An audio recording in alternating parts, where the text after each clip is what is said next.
Okey, baik murid-murid. Kita akan sambung masih lagi di bab 1, pengurusan sumber manusia. Okey, hari ini awak akan belajar subtopik yang kedua iaitu 1.2, peranan pengurusan sumber manusia dalam sesebuah perniagaan. Okey, peranan pengurusan sumber manusia melibatkan proses merancang, mengorganisasi, memimpin dan mengawal keperluan sumber manusia dalam sesebuah perniagaan, yang mana awak akan melibatkan diri sekiranya awak sebagai majikan lah, menguruskan pekerja, memberi latihan, merekrut, menyediakan pelbagai jenis bentuk faedah, ganjaran, dan sebagainya. Kita akan lihat satu persatu apakah peranan pengurusan sumber manusia.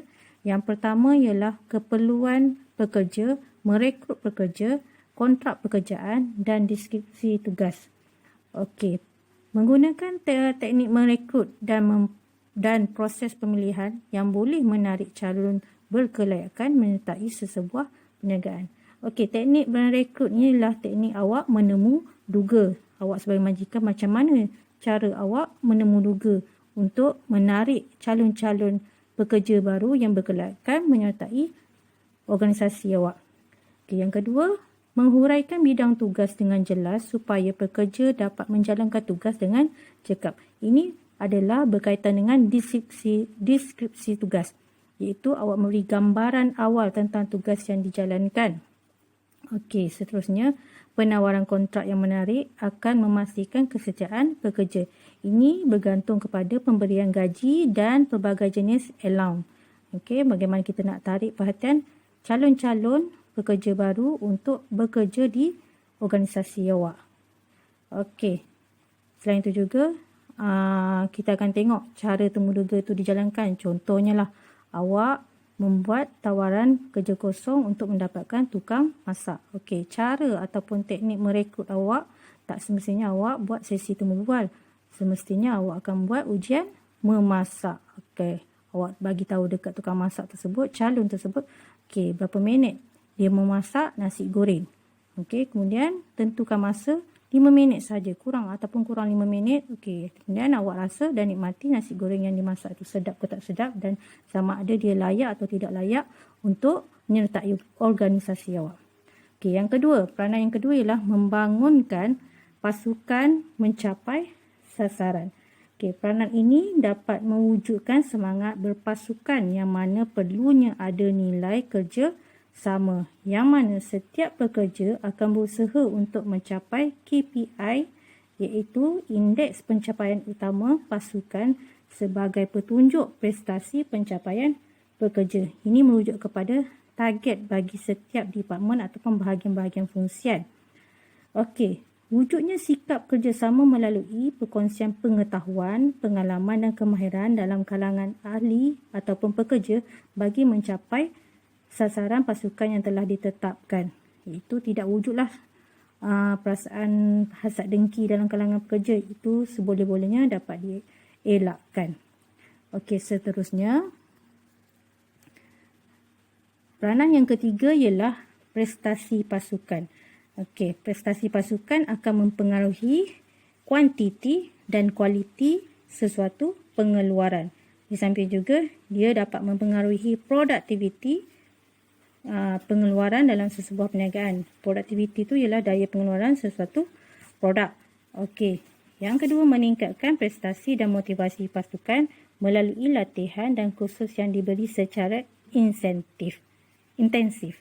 Okey, contohnya pengurusan sumber manusia mengadakan kursus motivasi dalam kalangan pekerja. Okey, yang keempat, peranan yang keempat ialah latihan peningkatan kendiri. Okey, program latihan dan pembangunan diberi secara berterusan mengikut keperluan semasa. Okey, program latihan dan pembangunan seperti latihan sambil bekerja boleh melengkapkan diri pekerja dengan kemahiran dan pengetahuan yang khusus. Okey, program-program latihan ini terbahagi kepada dua, iaitu latihan sambil bekerja yang mana latihan dilakukan di tempat kerja. Sebagai contoh, seorang pegawai eksekutif akan memantau 5 orang pelatih di bawah kendalian pegawai eksekutif tadi. Okey, Latihan yang kedua ialah latihan yang diberi ataupun latihan di luar tempat kerja, yang mana majikan akan menghantar pekerja-pekerja untuk berkursus di bawah mana-mana anjuran agensi kerajaan. Contohnya MARA. Okey. Yang kelima, peranan yang kelima ialah membentuk persekitaran kerja yang positif dan harmoni. Persekitaran kerja yang selesa dapat meningkatkan produktiviti, motivasi dan kepuasan pekerja. Okey, ini merujuk kepada persekitaran kerja yang kondusif. Secara tak langsung ia akan meningkatkan produktiviti, dapat mengurangkan kesilapan tugas dan tekanan di tempat kerja. Okey. Yang kedua, persekitaran kerja yang harmoni dapat memberi ruang untuk pekerja-pekerja menjana idea yang baharu. Okey, selain itu juga ia mampu menjalinkan hubungan yang lebih baik dengan pihak luar. Ini kita ambil contoh lah. Kalau misalnya tempat kerja, kita datang tempat kerja kita setiap hari, tempat kerja kita tidak selesa, tidak cukup kondusif, tak harmoni, maka pekerja tadi akan berasa tertekan, stres untuk datang tempat kerja. Contohlah, dekat tempat kerja awak sedang menaik tiba lalulah lipas, ada tikus tengah berlari, selesa ke tidak selesa? Begitu juga kalau kat tempat kerja tidak cukup tentang kemudahan, contohnya tandas, maka ini menyukarkan pekerja untuk membuang air. Contoh tempat solat, pantry dan sebagainya lah. Okey, kita pergi seterusnya. Okey, peranan yang keenam iaitu pemantapan budaya profesional. Okey, pemantapan budaya profesional ialah amalan kerja yang beretika, berintegriti dan mementingkan kecemerlangan dapat mewujudkan budaya profesional di tempat kerja. Pentingnya amalan-amalan ini. Okey, integriti itu merujuk kepada kejujuran, ketelusan dan kesempurnaan. Amat penting dalam mana-mana agensi, sama ada kerajaan ataupun swasta. Okey, budaya profesional dapat menyamai perkhidmatan yang terbaik kepada pelanggan. Okey, antara contoh-contoh amalan pembudayaan profesional iaitu konsep pengurusan Jepun seperti TQM iaitu Total Quality Management. Yang kedua, Kaizen, 5S, Zero Defect dan sebagainya boleh diamalkan dalam memberikan perkhidmatan terbaik kepada para pelanggan. Okey, cikgu bagi contoh salah satu konsep pengurusan Jepun yang mana kebanyakannya diamalkan oleh syarikat-syarikat industri kendalian daripada negara Jepun. Contohnya 5S tadi. 5S tu meliputi Seiri, Seiton, Seiso, Shiketsu dan Shitsuke. Okey, dalam bahasa Melayunya pula, terjemahan dia ialah sisih, susun, sapu, seragam, sentiasa amal. Okey, benda ni juga awak boleh amalkan dalam kehidupan awak. Contohnya sisih. Sisihkan benda-benda perkara-perkara negatif dalam kehidupan awak. Okey, kemudian yang kedua, susun atur. Susun atur jadual. Okey, jadual pembelajaran awak, jadual harian awak, apa yang perlu awak buat. Okey, S yang ketiga ialah sapu. Maksudnya sapu peluang yang ada. Masuk pertandingan, ada anjuran apa-apa, sapu je semua. Okey, yang keempat, S yang keempat ialah seragam. Okey, maksudnya teratur, tersusun seragam. Okey, apa yang awak dah buat tu. Okey, dan yang kelima ialah sentiasa amal. Amalkan apa yang telah awak lakukan dari hari ke hari. Okey, kemudian konsep pengurusan Jepun yang seterusnya adalah zero defect iaitu kecacatan sifar. Okey, kita pergi yang peranan yang ke-7, menggalakkan kreativiti dan inovasi. Okey, apa itu kreativiti dan inovasi? Daya kreatif adalah daya mencipta sesuatu yang baru. Manakala inovatif ialah mampu mengubah sesuatu benda yang sedia ada. Okey, yang pertama, menggalakkan pembangunan bakat pekerja bagi menambahkan kepakaran. Okey, di sini pengurusan sumber manusia perlu menggalakkan pembangunan bakat pekerja baharu, menerusi pelbagai aktiviti dan menyediakan sumber pembiayaan pendidikan untuk menggalakkan pekerja menambahkan pengetahuan dan kemahiran kepakaran. Okey, pekerja yang kreatif dan inovatif diberikan ganjaran dan penghargaan sebagai motivasi kerja mereka dihargai. Okey, ini adalah tujuannya untuk supaya pekerja berasa mereka ada kepentingan, ada penghargaan dan dihargai di tempat kerja mereka. Okey, contohnya tadi pemberian beasiswa pendidikan untuk menyambung pengajian khusus dalam bidang tugas mereka. Okey, seterusnya. Okey, peranan yang ke-8, pemberian insentif yang munasabah. Okey. Fungsi ganjaran kepada pekerja adalah untuk meningkatkan pencapaian prestasi, motivasi dan kesetiaan pekerja. Okey, ini bagi bertujuan supaya pekerja tadi berasa mereka dihargai dan mereka berasa mereka wujud dalam organisasi tersebut. Okey, ganjaran yang sesuai dapat mewujudkan persekitaran yang harmoni.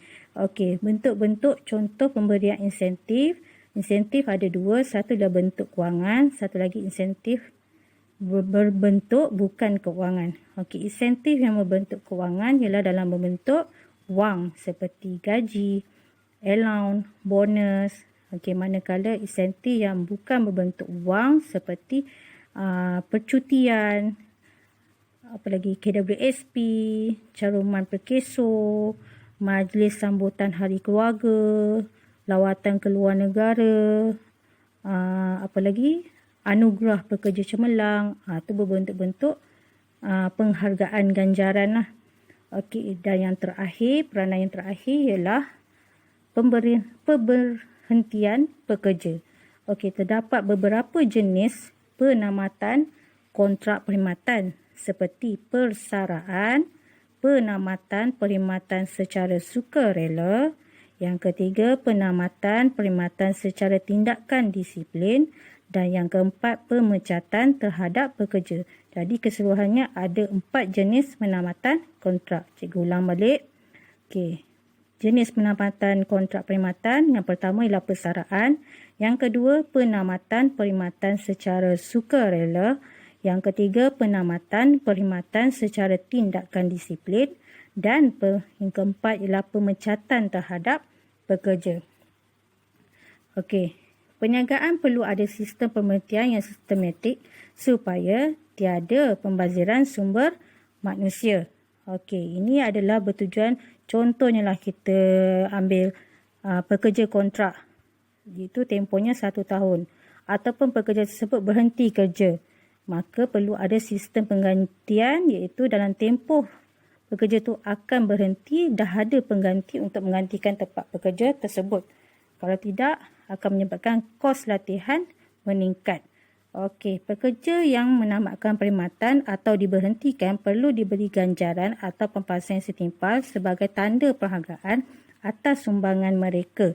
Okey, bentuk-bentuk ganjaran atau pempasan ini bergantung kepada jenis penamatan kontrak mereka.